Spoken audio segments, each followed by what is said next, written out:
Hello ಗೆಳೆಯರೆ, welcome back to my new video. So ಏನಪ್ಪ ಅಂತಂದರೆ, ಈಗ ಈವ್ನಿಂಗ್ ತಾನೇ ಒಂದು ವಿಡಿಯೋ ಹಾಕಿದ್ದೆ. ಯಾವ ರೀತಿ ನೀವು ಲಿಂಕನ್ನು ಓಪನ್ ಮಾಡಿಬಿಟ್ಟು ನಿಮ್ಮ ಒಂದು ವೆರಿಫೈ ಆಗಿರುವಂಥದ್ದು ಒಂದು ಏನಪ್ಪ ಒಂದು ಡ್ಯಾಶ್ಬೋರ್ಡ್ ತೋರಿಸುತ್ತೆ. ಅದರಲ್ಲಿ ನೀವು ಯಾವ್ಯಾವ ಒಂದು ಕ್ಯಾಟಗರಿ ಅಥವಾ ಯಾವುದೋ ಒಂದು ಕೋಟಕ್ಕೆ ನೀವು ಕ್ಲೇಮ್ ಆಗಿದ್ದೀರಾ, ಅಥವಾ ನಿಮ್ಮ ಇನ್ಕಮ್ ಎಷ್ಟು, ನೀವು SNQ ಕೋಟಕ್ಕೆ ಎಲಿಜಿಬಲ್ ಇದ್ದೀರಾ ಇಲ್ವಾ, ಅಥವಾ HK ಎಲಿಜಿಬಲ್ ಇದ್ದೀರಾ ಇಲ್ವಾ, ಅಥವಾ ಕನ್ನಡ ಮೀಡಿಯಮು, ರೂರಲ್ ಮೀಡಿಯಮು, ಅಥವಾ ನೀವು ಸ್ಟಡಿ ಸರ್ಟಿಫಿಕೇಟ್ ಎಲ್ಲನೂ ಕೂಡ ವೆರಿಫೈಡ್ ಆಗಿದ್ದಾವೆ. ಎಲ್ಲ ಎಸ್ ಆರ್ ನೋ ಕೊಟ್ಟಿರ್ತಾರೆ, ನೋಡ್ಕೊಬಂದು ಹೇಳಿದ್ದೆ. ಆ್ಯಂಡ್ ಈಗೂ ಕೂಡ ಒಂದು ಟೈಮ್ ತೋರಿಸ್ತೀನಿ. ಆ್ಯಂಡ್ ಇದರಿಂದ ಏನೇನೆಲ್ಲ ಯೂಸಸ್ ಇದ್ದಾವೆ, ಇದು ಏನಂತಂದು ಎಲ್ಲನೂ ಕೂಡ ಕಂಪ್ಲೀಟಾಗಿ ಈ ಒಂದು ವಿಡಿಯೋದಲ್ಲಿ ಹೇಳ್ತೀನಿ.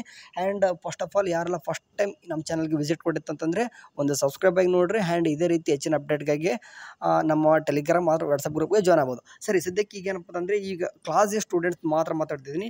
ಇವಾಗ ಓಪನ್ ಮಾಡಿದ ತಕ್ಷಣ ಈ ರೀತಿ ಒಂದು ಓಪನ್ ಆಗುತ್ತೆ. ಓಕೆ, ಆ ಲಿಂಕ್ ಏನಿಲ್ಲ, ಜಸ್ಟ್ ಏನು ಮಾಡ್ಬೇಕಂತಂದರೆ ಕೇದಲ್ಲಿ UGCET 2024 ಆನ್ಲೈನ್ ಪರಿಶೀಲಿಸಿದ ಕ್ಲಾಸ್ ಎ ಅಭ್ಯರ್ಥಿಗಳು. ಓಕೆ, ಕ್ಲಾಸ್ ಎ ಸ್ಟೂಡೆಂಟ್ಸ್ ಎಲ್ಲನೂ ಕೂಡ, ಕ್ಲಾಸ್ ಏನು ಸಪ್ರೇಟ್ ಏನಕ್ಕೆ ಬಿಟ್ಟರೆ ಅಂತಂದರೆ, ಕ್ಲಾಸ್ ಎ ಸ್ಟೂಡೆಂಟ್ಸು ಸಿಕ್ಕಾಪಟ್ಟೆ ಅಂದರೆ ಭಾಳ ಜನ ಇರ್ತಾರೆ. ಓಕೆ, ಯಾಕಂದರೆ ಯಾರೆಲ್ಲ 7th ಕರ್ನಾಟಕದಲ್ಲಿ ಕಲ್ತಿರ್ತಾರೋ ಆಲ್ಮೋಸ್ಟ್ ಅವ್ರದ್ದೆಲ್ಲ ಏನು ಮಾಡ್ತಾರೆ ಅಂತಂದರೆ ಕ್ಲಾಸ್ ಎಲ್ದಲ್ಲೇ ಹಾಕಿಬಿಡ್ತಾರೆ. ಸೊ ಹಂಗಾಗ್ಬಿಟ್ಟು ನೀವು ಹಾಕಿರ್ತಾರೆ. ಓಕೆ, ಅಪ್ಲಿಕೇಶನ್ ಹಾಕುವಾಗ ನೀವೇ ಕ್ಲೇಮ್ ಮಾಡಿ ಕೊಟ್ಟಿರ್ತಾರೆ. ಸೊ ಹಂಗಾಗ್ಬಿಟ್ಟು ಕ್ಲಾಸ್ ಎದವ್ರನ್ನೇ ನಾನು ಇವಾಗ ಸದ್ಯಕ್ಕೆ ಅವ್ರಿಗೆ ಫುಲ್ ಡೀಟೇಲ್ಸ್ ಆಗಿ ಹೇಳ್ತಿದ್ದೀನಿ. ಆ್ಯಂಡ್ ಆ ಲಿಂಕನ್ನು ಓಪನ್ ಮಾಡಿದ ತಕ್ಷಣ ಇಲ್ಲಿ ನೀವು ಯಾರೋ ಮಾರ್ಕ್ ಮೇಲೆ ಕ್ಲಿಕ್ ಮಾಡ್ಕೊಂಡು ಅಥವಾ ಯಾವುದೋ ಒಂದು ಕ್ರೋಮ್ ಬ್ರೌಸರಲ್ಲಿ ಓಪನ್ ಮಾಡ್ತಿದ್ದೀರಾ ಅಂತಂದರೆ, ಫೋನಲ್ಲಿ ನೋಡ್ತಿದ್ದೀರಾ ಅಂತಂದರೆ ಡೆಸ್ಕ್ಟಾಪ್ ಸೈಟ್ ಆನ್ ಮಾಡ್ಕೊಂಡು ಅಂತ ಹೇಳ್ತಿದ್ದೀನಿ. ಡೆಸ್ಕ್ಟಾಪ್ ಸೈಟ್ ಆನ್ ಮಾಡ್ಕೊಂತಂದರೆ ನೀವು ಚೆನ್ನಾಗಿ ಎಲ್ಲನೂ ಕೂಡ ಕಾಣ್ತದೆ.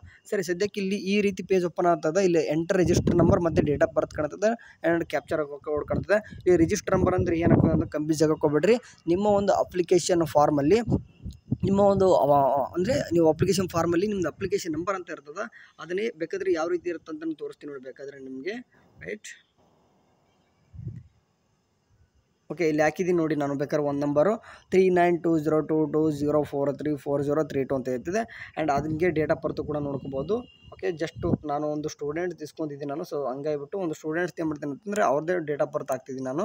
ಓಕೆ, ಇಲ್ಲಿ ಕಾಣಿಸ್ತಿದ್ದೆ ಡೇಟ್ ಆಫ್ ಬರ್ತ್ ಹಾಕಿ ಒಂದು ಕ್ಯಾಪ್ಚರ್ ಕೂಡ ಕಾಣಿಸ್ತಿದೆ ನೋಡಿ. ಇಲ್ಲಿ ಕ್ಯಾಪ್ಚರ್ ಕರೆಕ್ಟ್ ಹಾಕೋಬೇಕು. ಯಾಕಂತಂದರೆ ಕ್ಯಾಪ್ಚರ್ ಕರೆಕ್ಟ್ ಆಗಲಿಲ್ಲ ಅಂತಂದ್ರೆ ಪದೇ ಆಗಲ್ಲ. ಓಕೆ, ಇಲ್ಲಿ ಏನು ಕಾಣಿಸ್ತಿದೆ ನೋಡಿ, ನಾನು ಹಾಕ್ತೀನಿ ನಾನು ಇವಾಗ ಸದ್ಯಕ್ಕೆ. ಏನಕ್ಕಪ್ಪ ಇದು ಇಂಪಾರ್ಟೆಂಟು, ಇಷ್ಟು ಏನಕ್ಕೆ ಕೇಳಿದವರೇ ಸಪ್ರೇಟಾಗಿ ಇರಿದ್ಬಿಟ್ಟಾರೆ, ಡಾಕ್ಯುಮೆಂಟ್ ವೆರಿಫಿಕೇಷನ್ ಯಾವಾಗ ನಡೀತದ ಅಂತಂದು ನೀವು ಕೇಳೋದಂತಂದರೆ ಸ್ವಲ್ಪ ವೇಟ್ ಮಾಡಿರಿ. ಯಾಕಂತಂದರೆ ಡಾಕ್ಯುಮೆಂಟ್ ವೆರಿಫಿಕೇಷನ್ ಎಲ್ಲನೂ ಕೂಡ ಕಂಪ್ಲೀಟ್ ಆಗಿರೋ ರೀತಿ ಕಾಣಿಸ್ತದೆ. ಯಾಕಂತಂದರೆ ಡಾಕ್ಯುಮೆಂಟ್ ವೆರಿಫಿಕೇಷನ್ ಆಗಿದ ಮೇಲೇ ಈ ರೀತಿ ಒಂದು ಬಿಟ್ಟಿದ್ದಾರೆ. ಯಾಕಂತಂದರೆ ಯಾರೆಲ್ಲ ಎಲಿಜಿಬಿಲಿಟಿ ಆಗಿದೆ ಅನ್ನೋದು ಗೊತ್ತಾಗೋದು ಏನಪ್ಪ ಅಂತಂದರೆ ಎಲ್ಲನೂ ಕೂಡ ಕೈದಲ್ಲಿ ಈ ಒಂದು ನಿಮ್ಮ ಒಂದು ಬರಬೇಕಾಯ್ತು ಒಂದು ಡ್ಯಾಶ್ಬೋರ್ಡ್ ಅನ್ನೋದು, ಅಂತಂದರೆ ಏನೇನೆಲ್ಲ ಎಲಿಜಿಬಿಲಿಟಿ ಇದೆ ಅನ್ನೋದು ಸದ್ಯಕ್ಕಂತೂ ಬಂದಿದೆ. ಆ್ಯಂಡ್ ಇದೇ ಫೈನಲ್ ಅಂತಂದರೆ ಹೇಳೋಕ್ಕಾಗಲ್ಲ, 90% ಇದೇ ಫೈನಲ್ಲು. ಬಟ್ 10% ರಿಮೈನಿಂಗ್ ನಾನು ಏನು ಕೇಳ್ತಿಲ್ಲ ಅಂತಂದರೆ, ಅವು ಕೇಳಿದವರು ಡಾಕ್ಯುಮೆಂಟ್ ವೆರಿಫಿಕೇಷನ್ ಸ್ಲಿಪ್ನ ಒಂದು ಲಿಂಕಲ್ಲಿ ಬಿಡ್ತಾರೆ ನೋಡ್ರಿ, ಅದರಲ್ಲಿ ಈಗಿರುವಂಥ ಎಸ್ಗಳ ನಾಳೆನೂ ಕೂಡ ಇರ್ಬೋದು. ಯಾರೆಲ್ಲ ಸ್ವಲ್ಪ ಈ ರೀತಿ enter register number and date of birth ಮತ್ತು ಕ್ಯಾಪ್ಚರ್ ಕೋಡ್ ಹಾಕಿದ ತಕ್ಷಣ ಸರ್ಚ್ ಕೊಡ್ತಿರೋ, ನಿಮ್ಮ ಒಂದು ಏನಿದೆ ಅಂತಂದರೆ ಓಕೆ, ಯಾವಾಗ ನೀವು register number, date of birth ಮತ್ತು ಕ್ಯಾಪ್ಚರ್ ಕೋಡ್ ಹಾಕಿದ ತಕ್ಷಣ ಈ ರೀತಿ ಒಂದು ಪೇಜ್ ಓಪನ್ ಆಗುತ್ತೆ. ಸರ್ಚ್ ಮೇಲೆ ಕ್ಲಿಕ್ ಮಾಡ್ಕೊಂಡ ತಕ್ಷಣ ಇಲ್ಲಿ ಏನು ಕಾಣಿಸ್ತೀವಿ ನೋಡಿರಿ, ನಿಮಗೆ ಒಂದು ಡೀಟೇಲ್ಸ್ ಆಗಿ ನಿಮ್ಮದೆಲ್ಲನೂ ಕೂಡ ಒಂದು application number and CET number ಮತ್ತು ಕ್ಯಾಂಡಿಡೇಟ್ ನೇಮ್ ಆಗಿರ್ಬೋದು ಆ್ಯಂಡ್ ಎಲಿಜಿಬಿಲಿಟಿ ಕ್ಲಾಸ್, ನೀವು ಕ್ಲಾಸ್ ಎದವ್ರಿಗೆ ಹೇಳ್ತಿದ್ದೆ ನಾನು. ಸೊ ಹಂಗಾಗ್ಬಿಟ್ಟು ಕ್ಲಾಸ್ ಎ ಮತ್ತು ಕ್ಯಾಟಗರಿ ಯಾವುದಪ್ಪ ಅಂತಂದರೆ general merit. Okay, general merit ಅವ್ರಿಗೆ ಇವ್ರದ್ದು ಕ್ಯಾಟಗರಿ ಆಗಿದೆ. ಕೆಲವೊಬ್ಬರು ಏನಾಗುತ್ತೆ ಅಂದರೆ ಒಬ್ಬೊಬ್ಬರು 3B 2A 1G ಈ ಥರ ಬಂದಿರ್ತಾವೆ. ಅಂತಂದರೆ ನೀವು ಯಾವ ಕ್ಯಾಟಗರಿಲಿ ಬರ್ತಾರೆ ಅಂತಂದು ಇವಾಗ ನೋಡ್ಕೋಬೋದು. ಆ್ಯಂಡ್ ಇನ್ಕಮ್ ಇವ್ರು ತೋರಿಸ್ತಿದೆ 0 ತೋರಿಸ್ತಿದೆ. ಸೊ ಹಂಗಾಗ್ಬಿಟ್ಟು ಇನ್ನೂ ಕೂಡ ವೆರಿಫೈ ಆಗಿರಲಿಲ್ಲ. ಸೊ ಹಂಗಾಗ್ಬಿಟ್ಟು ಕೇಳಿದವರು ನಾಳೆ ವೆರಿಫಿಕೇಷನ್ ಸ್ಲಿಪ್ಪಲ್ಲಿ ಇದು ಇನ್ಕಮ್ಮು ಕೂಡ ಬರ್ಬೋದು, ನಾಳೆ ವೇಟ್ ಮಾಡ್ಬೋದು. ಆ್ಯಂಡ್ ಕೆಲವೊಬ್ಬರಿಗೆ ಡೌಟ್ಸ್ ಇರ್ತದೆ, ಇನ್ಕಮ್ ನಮಗೂ ಯಾಕೆ ಜಾಸ್ತಿ ಬಂದತ್ತೆ, ಕೆಲವೊಬ್ಬರಿಗೆ ಇಷ್ಟ ಬಂದೈತೆ, ನಿಮ್ಮ ಇನ್ಕಮಲ್ಲಿ ಏನಿರುತ್ತೋ ಅದು ಬಂದಿರುತ್ತೆ. ಬಟ್ ಇವ್ರು 0 ಐತೆ ಅಂತ ತಕ್ಷಣ ಇವ್ರದ್ದು ಇರೋದೇ ಅಲ್ವಾ ಅಂತಂದು. ಸೊ ಹಂಗಲ್ಲ, ಕೆಲವೊಂದಿಷ್ಟು ಯಾಕಂದರೆ ನೀವು ಸ್ಕ್ಯಾನ್ ಮಾಡುವಾಗ ಕೆಲವೊಂದಿಷ್ಟು ಏನು ಮಾಡ್ತಾರೆ ಅಂತಂದರೆ ಸರಿಯಾಗಿ ಮಾಡದೇ ಇರ್ಬೋದು, ಅಂತಂದರೆ ಮಾಡಿದರೂ ಕೂಡ ಏನಪ್ಪ ಅಂತಂದರೆ ಅವ್ರು ಇನ್ನೂ ಕೂಡ ವೆರಿಫೈ ಮಾಡದೇ ಇರ್ಬೋದು. ಸೊ ಹಂಗಾಗ್ಬಿಟ್ಟು ಕೇಳಿದವ್ರು ನಾಳೆ ವೆರಿಫಿಕೇಷನ್ ಸ್ಲಿಪ್ ಬಂದಾಗ ಎಲ್ಲನೂ ಕೂಡ ಡೀಟೇಲ್ಸಾಗಿ ನಿಮ್ದು ಎಲ್ಲನೂ ಕೂಡ ತೋರಿಸ್ತಾರೆ. ಇನ್ ಕೇಸ್ ಬರದೇ ಹೋಗಿತ್ತು ಅಂತಂದ್ರೆ ಏನು ಮಾಡೋಕ್ಕಾಗಲ್ಲ, ಇದೇ ಫೈನಲ್ ಅನ್ಕೊಂಡ್ಬಿಡ್ರಿ. ಓಕೆ, ಸದ್ಯಕ್ಕೆ SNQ ಕೋಟ ಇವರು ಕೂಡ ನೋಡ್ಬೋದು. ಈ ಒಂದು ಸ್ಟೂಡೆಂಟ್ಸು ನಾಟ್ ಎಲಿಜಿಬಲ್ ಅಂತ ಇದೆ. ಸೊ ಹಂಗಾಗ್ಬಿಟ್ಟು SNQ ಕೋಟ ಇವರು ಎಲಿಜಿಬಲ್ ಬರ್ತಿಲ್ಲ. ಆ್ಯಂಡ್ HK JK ಅಂತಂದು ಇದು ಕಂಪ್ಯೂಷನ್ ಆಗ್ತಾರೆ. HK JK ಅಂತಂದು ಏನ್ಬಿಟ್ಟು SNQ ಕೋಟ ನೀವು ಸಪ್ರೇಟಾಗಿ ಮಾಡ್ತೀನಿ. ಯಾಕಂತಂದರೆ ಇಂಜಿನಿಯರ್ ಸ್ಟೂಡೆಂಟ್ಸ್ಗೆ ಅದೇನಾಗುತ್ತೆ ಅಂತಂದರೆ ಫ್ರೀ ಸೀಟ್ನ ಪಡಿಬೋದು. ಓಕೆ, ಒಂದು ಟ್ಯೂಷನ್ ಫೀಸ್ ಅನ್ನೋದು ಬಿಟ್ಟರೆ ಉಳಿದಿದ್ದೆಲ್ಲನೂ ಕೂಡ ಫೀಸಾಗಿ ಕಾಲೇಜ್ನ ಪಡೆಯೋದು ಯಾವ ರೀತಿ ಅಂತಂದು SNQ ಕೋಟ ಯಾವ ರೀತಿ ಅಲರ್ಟ್ ಆಗ್ತದೆ, ಅದು ಏನು ಯೂಸಸ್ಸು, ಅದು ಏನಂತಂದು ಎಲ್ಲನೂ ಕೂಡ ಹೇಳ್ಬೇಕಂತಂದರೆ ಒಂದು ವೀಡಿಯೋ ಕಮೆಂಟ್ ಹಾಕ್ರಿ. SNQ ಕೋಟ ಬಗ್ಗೆ ಸಪ್ರೇಟಾಗಿ ಒಂದು ವೀಡಿಯೋ ಮಾಡ್ತೀನಿ. ಆ್ಯಂಡ್ ಇವಾಗ HK JK ಬಗ್ಗೆ ಮಾತಾಡೋದಂತಂದರೆ, HK JK ನೋಡ್ರೆ ಹೈದರಾಬಾದ್ ಕರ್ನಾಟಕ ಆ್ಯಂಡ್ ಜಮ್ಮು ಮತ್ತು ಕಾಶ್ಮೀರ ಅಂತಂದು. ಅಂದರೆ ಇವು ಕೆಲವೊಂದಿಷ್ಟು ಸ್ಟೂಡೆಂಟ್ಸು HK ರೀಸನ್ ಒಳಗೆ ಕಲಿತಾ ಇರ್ತಾರೆ. ಲೈಕ್ ಏನಪ್ಪ ಅಂತಂದರೆ ಇಲ್ಲಿ ನಮ್ಮ ರಾಯಚೂರು ಆಗಿರ್ಬೋದು ಆ್ಯಂಡ್ ಕೊಪ್ಪಳ, ಕೆಲವೊಂದಿಷ್ಟು ಇಲ್ಲಿ ಸರೌಂಡಿಂಗ್ 6 ಜಿಲ್ಲೆಗಳು ಬರ್ತವೆ. ಓಕೆ, 6 ಜಿಲ್ಲೆಗಳಲ್ಲಿ ಯಾರೆಲ್ಲ ಕರಿತಿದ್ರು ಅವರು ಹೈದರಾಬಾದ್ ಕರ್ನಾಟಕ ರೀಜನಲ್ಲಿ ಅವ್ರಿಗೆ ಏನಪ್ಪ ಅಂತಂದರೆ ಅವ್ರಿಗೂ ಸ್ವಲ್ಪ ಸಪ್ರೇಟಾಗಿ ಸೀಟ್ನ ಜಾಸ್ತಿ ಇಟ್ಟಿರ್ತಾರೆ. ಸೊ ಹಂಗಾಗ್ಬಿಟ್ಟು ಅವರು ಕೂಡ ಇಂಪಾರ್ಟೆಂಟು, ಅವ್ರು ನೋ ಇದೆ. ಬಟ್ JK ನೋಡಿ ಕೆಲವೊಬ್ಬರು ಜಮ್ಮು ಕಾಶ್ಮೀರ ಅಲ್ಲೆಲ್ಲ ಕಲ್ತ್ಬಿಟ್ಟು ಅವರು ಕೂಡ ಕ್ಲೇಮ್ ಆಗಿರ್ತದೆ. ಅವರು ಕೂಡ ಅಂದರೆ 371J ಅಂತ ಏನು ಕರಿತೀವೋ ಅದೇ HK ನೋಡ್ರಪ್ಪ, ಮತ್ತೇನಿಲ್ಲ. 371 ಅಂತ ಏನು ಬರ್ತದೋ ಅದು JK ಆಗ್ತದೆ. ಆ್ಯಂಡ್ ಅದಾದ ನಂತರ ಜೆಂಡರ್ ನೋಡ್ಕೋರು, ಅದೇನು ಇಂಪಾರ್ಟೆನ್ಸ್ ಅಲ್ಲ. ಎಲ್ಲರೂ ಕೂಡ ಈಕ್ವಲ್ ಆಗಿ ಕೂಡ ಸೀಟ್ ಕೊಡ್ತಾರೆ. ಯಾವ ಜೆಂಡರ್ ಮೇಲೂ ಕೂಡ ಭೇದ ಭಾವ ಇಲ್ಲ. ಎಲ್ಲ ಕೂಡ ಕೋರ್ಸ್ಗೂ ಎಲ್ಲರಿಗೂ ಕೂಡ ಸಮಾನ ಇರ್ತದೆ. ಆ್ಯಂಡ್ ಮೇಲ್ಗೆ ಜಾಸ್ತಿ ಫೀಮೇಲ್ ಕಡಿಮೆ ಆ ರೀತಿ ಏನಿಲ್ಲ, ಎಲ್ಲರೂ ಕೂಡ ಈಕ್ವಲ್ ಇರ್ತದೆ. ಅದು ಕೂಡ ಮ್ಯಾಟ್ರ್ ಆಗಲ್ಲ. ಆ್ಯಂಡ್ ಇದು ಕನ್ನಡ ಮೀಡಿಯಮ್ ಮತ್ತು ಈ ಕನ್ನಡ ಬಂದಿದೆ, ಈ ಕನ್ನಡ ಎಸ್ ಅಂತ ಇದೆ. ಈ ಕನ್ನಡ ಮೀಡಿಯಮ್ ಕೆಲವೊಂದಿಷ್ಟು ಕಾಲೇಜುಗಳಲ್ಲಿ ಕನ್ನಡ ಮೀಡಿಯಮ್ಸ್ ಮಾತ್ರ ಕೆಲವೊಬ್ಬರು ಸೀಟ್ ತೊಗೊಂತಾರೆ. ಸೊ ಹಂಗಾಗ್ಬಿಟ್ಟು ಈ ಒಂದು ಕೋಟ ಇಂಪಾರ್ಟೆನ್ಸ್ ಆಗ್ತದೆ. ಆ್ಯಂಡ್ ರೂರಲ್ ಕೂಡ ಯಾಕಂದರೆ ಕೆಲವೊಂದಿಷ್ಟು ಕಾಲೇಜಸ್ ಏನು ಮಾಡ್ತಾರೆ ಅಂತಂದರೆ ರೂರಲ್ ಎಲ್ಲನೂ ಕೂಡ ಇರ್ತದೆ. ಬಟ್ ಇಂತಿಷ್ಟು ಸೀಟು ರೂರಲ್ ಸ್ಟೂಡೆಂಟ್ಸ್ಗೆ ಅಂತಲೇ ಮಾತ್ರ ಇಟ್ಟಿರ್ತಾರೆ. ಸೊ ಹಂಗಾಗ್ಬಿಟ್ಟು ಅವು ಕೂಡ ಹೆಲ್ಪ್ ಆಗ್ತದೆ. ಆ್ಯಂಡ್ ಸ್ಟಡಿ ಸರ್ಟಿಫಿಕೇಟ್ ಎಸ್ ಅಂತಂದರೆ ಎಲ್ಲನೂ ಕೂಡ ಸ್ಟಡಿ ಸರ್ಟಿಫಿಕೇಟ್ ನಮ್ದು ವೆರಿಫೈ ಆಗಿದೆ. ಆ್ಯಂಡ್ LMR ಅಂದರೆ ಇವನ್ನೆಲ್ಲನೂ ಕೂಡ ಕನ್ಸಿಡರ್ ಮಾಡ್ಕೊಳೋದಂದ್ರೆ LMR ಬಿಟ್ಟಾಕ್ರಿ, ಬಿಟ್ಟಾಕ್ಬಿಟ್ಟು ಇದೆಷ್ಟು ನೋಡ್ಕೊಳೋದಂತಂದರೆ ನೀವು ಒಂದು ಎಲ್ಲನೂ ಕೂಡ ಆಲ್ಮೋಸ್ಟ್ ಈಗ ರೂರಲ್ ಆಯಿತು, ಕನ್ನಡ ಮೀಡಿಯಮ್ ಆಯಿತು, ಕೆಲವೊಂದು HKನೂ ಕೂಡ ಇದ್ದು, SNQ ಕೂಡ ಎಸ್ ಅಂತ ಇದ್ದು, ನಿಮ್ಮ ಕ್ಯಾಟಗರಿ ಕೂಡ ಯಾವುದೋ ಒಂದು ಕೆಲವೊಬ್ರು SC ಎಷ್ಟು ಇರ್ತಾರೆ, ಕೆಲವೊಬ್ರು ಜನರಲ್ ಮೆರಿಟ್. ಈಗ ಜನರಲ್ ಮೆರಿಟ್ ಅಂತಂದರೆ ಇವ್ರು ಜನರಲ್ ಮೆರಿಟಲ್ಲಿ ಮಾತ್ರ ಸೀಟ್ ತೊಗೊತಾರೆ, ಉಳಿದಿದ್ದು ರಿಮೈನಿಂಗ್ ಬರೋಕ್ಕಲ್ಲ. ಸೊ ಹಂಗಾಗ್ಬಿಟ್ಟು ಈ ಕ್ಯಾಟಗರಿನೂ ಕೂಡ ಇಂಪಾರ್ಟೆಂಟು. ಇಷ್ಟು ಎಲ್ಲನೂ ಕೂಡ ಮ್ಯಾಟ್ ಇಟ್ಕೊಂಡು ನಾಳೆ ಏನಪ್ಪ ಒಂದು ವೆರಿಫಿಕೇಷನ್ ಸ್ಲಿಪ್ ಬರ್ತದೆ. ವೆರಿಫಿಕೇಷನ್ ಸ್ಲಿಪ್ಪಲ್ಲಿ ಇದೆಲ್ಲ ಇರ್ತದೆ. ಓಕೆ, ಅದೆಲ್ಲನೂ ಕೂಡ ಕರೆಕ್ಟಾಗಿ ಕೊಟ್ಟಿರ್ತಾರೆ.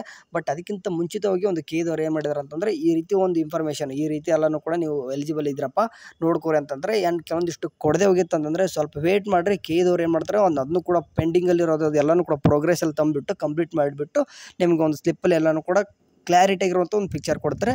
ಅವಾಗ ನೀವು ಸ್ಲಿಪ್ನ ಡೌನ್ ಮಾಡಿಕೊಂಡು ಆಪ್ಷನ್ ಎಂಟ್ರಿ ಮಾಡಿರಂತೆ. ಸೊ ಓಕೆ, ಇದ್ರ ಬಗ್ಗೆ ಕೆಲವೊಂದಿಷ್ಟು ಡೌಟ್ಸ್ ಆಗ್ತದೆ.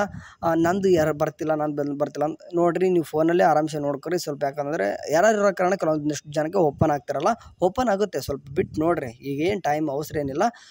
ಸಪ್ರೇಟಾಗಿ ಸ್ವಲ್ಪ ಟೈಮ್ ತೊಗೊಂಡ್ಬಿಟ್ಟು ನೋಡ್ಕೋಬೋದು. ಆ್ಯಂಡ್ ಅದಾದ ನಂತರ SNQ ಕೋಟ ನಿಮ್ಮ ಇಂಪಾರ್ಟೆನ್ಸು ಇಂಜಿನಿಯರ್ ಮಾಡೋರಿಗೆ ಅದು ಸಪ್ರೇಟಾಗಿ ಹೇಳ್ತೀನಿ.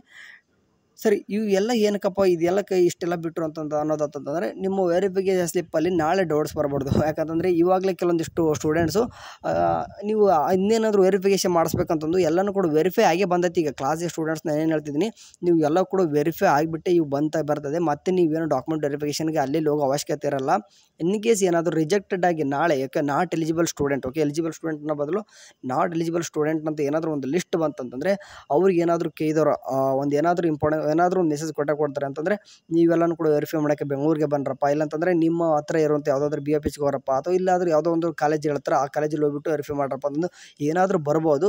ಬರದೇ ಹೋಯ್ತಂತಂದರೆ ನಾನು ಎಲಿಜಿಬಲ್ ಸ್ಟೂಡೆಂಟ್ಸ್ಗೆ ನೀವು ಇನ್ನೊಂದು ಸರ್ತಿ ಏನು ಮಾಡ್ರಪ್ಪ ಅಂತಂದರೆ ವಾಪಸ್ ಎಲ್ಲನೂ ಕೂಡ ಸ್ಕ್ಯಾನ್ ಮಾಡಿ ಕಳಿಸ್ರಿ, ನಾವು ಇನ್ನೊಮ್ಮೆ ವೆರಿಫೈ ಮಾಡಿಬಿಟ್ಟು ನಿಮಗೆ ವೆರಿಫೈ ಮಾಡಿ ಕಳಿಸ್ತೀವಿ ಅಂತಂದು ಹಂಗೂ ಕೂಡ ಆಗ್ಬೋದು. ಎಲ್ಲನೂ ಕೂಡ ನಿಂತಿರೋದು ಕೇದವ್ರ ಮೇಲೆ. ಈ ಸದ್ಯಕ್ಕಂತೂ ಇಷ್ಟು ವೆರಿಫೈ ಆಗಿರೋದು ಬಂದೈತಿ.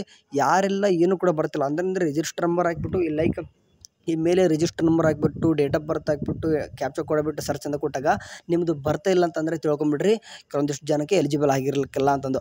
ಇವಾಗಲೇ ಡಿಸೈಡ್ ಮಾಡೋಕ್ಕೋಗ್ಬಿಡ್ರಿ ಬರ್ತಾ ಇಲ್ಲ ಅಂತಂದು. ಯಾಕಂದರೆ ಈ ಸದ್ಯಕ್ಕೆ ಎರರ್ ಇದೆ. ಸ್ವಲ್ಪ 1 hour 2 hour ಅಥವಾ 3 hour ಅಥವಾ ಬೆಳಗ್ಗೆ ನೋಡಿರಿ ಆರಾಮ್ಸಾಗಿ ಬಂತಂತಂದರೆ ನೀವು ಏನು ಮಾಡ್ತೀರ ಅಂತಂದರೆ ಬಂದರೆ ಸರಿ, ಓಕೆ, ನೀವೆಲ್ಲನೂ ಕೂಡ ಒಂದು ವೆರಿಫಿಕೇಷನ್ ಸ್ಲಿಪ್ಪನ್ನು ಪಡ್ಕೊತಾರೆ. ಇನ್ ಕೇಸ್ ಬರದೇ ಹೋಗಿತ್ತು ಅಂತಂದರೆ ಇನ್ ಕೇಸ್ ಏನೋ ಸಮಥಿಂಗ್ ಇಸ್ ರಾಂಗ್ ಅಂತಂದು ಕೇದವರೇ ಎಲ್ಲನೂ ಕೂಡ ಸಾಲ್ವ್ ಮಾಡ್ತಾರೆ. ಸರಿ, ಈ ಸದ್ಯಕ್ಕಂತೂ ಅರ್ಥ ಆಯ್ತು ಅನ್ಕೊತೀನಿ. ಈ ಬಂದಿರೋದು ಏನು ಕೂಡ ನಿಮ್ಗಿನ್ನೂ ಫೈನಲ್ ಅಲ್ಲ. ಇನ್ನೂ ಕೂಡ ಕೇದವರು ವೆರಿಫಿಕೇಷನ್ ಸ್ಲಿಪ್ ಯಾವಾಗ ಬಿಡ್ತಾರೋ ಆವಾಗ ನೋಡ್ಕೊತಿರಲ್ಲ, ಅದು ಫೈನಲ್ ಇರ್ತದ. ಓಕೆ, ಯಾಕೆ ಇದೆಲ್ಲ ಏನು ಕೊಡ್ಬೇಕಂತಂದರೆ ನಾಳೆ ನಿಮ್ಗೆ ಆಪ್ಷನ್ ಎಂಟ್ರಿಗೆ ಹೆಲ್ಪ್ ಆಗಬೇಕು. ಓಕೆ, ಆಪ್ಷನ್ ಎಂಟ್ರಿ ಒಳಗೆ ಸೀಟ್ ಮ್ಯಾಟ್ರಿಕ್ಸ್ ಅಂತ ಬಿಡ್ತಾರೆ. ಅದು ಬಿಟ್ಟಾಗ ನಮ್ಮ ಜನರಲ್ ಮೆರಿಟ್ ಅವ್ರಿಗೆ ಯಾವ ಕಾಲೇಜಲ್ಲಿ ಜಾಸ್ತಿ ಸೀಟ್ ಇದ್ದಾವೆ, ಆ್ಯಂಡ್ SNQ ಕೋಟ ನಾವು ಪಡ್ಕೋಬೇಕಂತಂದರೆ ಯಾವ ಕಾಲೇಜಲ್ಲಿ ಹಾಕಿದರೆ ನಮಗೆ ಫ್ರೀ ಸೀಟ್ ಸಿಗ್ತದೆ, ಆ್ಯಂಡ್ HK ರೀಸನ್ ಅದು ಎಸ್ ಅಂತ ಬಂದಿತ್ತು ಅಂದರೆ ಅದು ಕನ್ನಡ ಮೀಡಿಯಮ್ ರೂರಲ್ ಮೀಡಿಯಮ್ ಅಂತಂದರೆ ಯಾವ ಕಾಲೇಜಲ್ಲಿ ಜಾಸ್ತಿ ಸೀಟ್ ಇರ್ತಾವೋ ಅಂಥಕ್ಕೆ ನಾವು ಆಪ್ಷನ್ ಎಂಟ್ರಿ ಮಾಡಬೇಕಲ್ವ. ಸೊ ಹಂಗಾಗಿಬಿಟ್ಟು ಆ ಒಂದು ರೀಸನ್ ಇಟ್ಕೊಂಡು ಈ ಸದ್ಯಕ್ಕಂತೂ ಹಿಂಗೆ ಬಿಟ್ಟವ್ರೆ, ಆರಾಮ್ಸಾಗಿ ಬಿಡ್ತಾರೆ. ಈ ಸದ್ಯಕ್ಕಂದ್ರೆ ನೋಡಿಕೊಂಡು ನೀವು ಕಾಲೇಜಸ್ನ ರೆಡಿ ಮಾಡ್ಕೊಳ್ಳಿ ಅಂತ ಒಂದು ಉದ್ದೇಶ ಇಟ್ಕೊಂಡೆ ಕೇದವ್ರು ಬಿಟ್ಟಿರೋದು. ಸೊ ಹಂಗಾಗ್ಬಿಟ್ಟು ಟೈಮ್ ವೇಸ್ಟ್ ಮಾಡ್ಕೊಬಿಡ್ರಿ. ನಿಮ್ಗೆಲ್ಲನೂ ಕೂಡ ಗೊತ್ತಾಯ್ತಲ್ವ ಈಗ ನಾವು ಯಾವುದ್ಯಾವ್ದ್ರಲ್ಲಿ ಬಂದಿದ್ದೀವಿ ಅಂತಂದು. ಇದೇ ಒಂದು ರೀಸನ್ ಇಟ್ಕೊಂಡ್ಬಿಟ್ಟು ನಿಮಗೆ ಇನ್ನೂ ಕೂಡ ಸೀಟ್ ಮ್ಯಾಟ್ರಿಕ್ಸ್ ಬಿಟ್ಟಿಲ್ಲ. ಸೊ ಹಂಗಾಗಿಬಿಟ್ಟು ನೀವೇನು ಮಾಡ್ಬೇಕಂತಂದ್ರೆ ಸದ್ಯಕ್ಕೆ ಪ್ರಿವಿಯಸ್ ಇಯರ್ದೇ ಬೇಕಾದ್ರೆ ಒಂದು ಸೀಟ್ ಮ್ಯಾಟ್ರಿಕ್ಸ್ ನೋಡಿಕೊಂಡು ಯಾವ ಕಾಲೇಜಲ್ಲಿ ಯಾವ ಕ್ವಾಟಕ್ಕೆ ಜಾಸ್ತಿ ಸೀಟ್ ಬಂದಿದೆ, ಯಾವ ಕಾಲೇಜಲ್ಲಿ ಅಂತದ್ದು, ಯಾವ ಕಾಲೇಜಲ್ಲಿ ಯಾವ ಕ್ಲೈಮ್ಗೆ ಸೀಟ್ ಜಾಸ್ತಿ ಬಂದಿದೆ ಅಂತ ನೋಡಿಕೊಂಡು ಕಾಲೇಜಸ್ನ ರೆಡಿ ಮಾಡಿ ಇಟ್ಕೊಳ್ಳಿ. ನಾಳೆ ಆಪ್ಷನ್ ಎಂಟ್ರಿ ಬಂದಾಗ ಈಸಿ ಆಗುತ್ತೆ.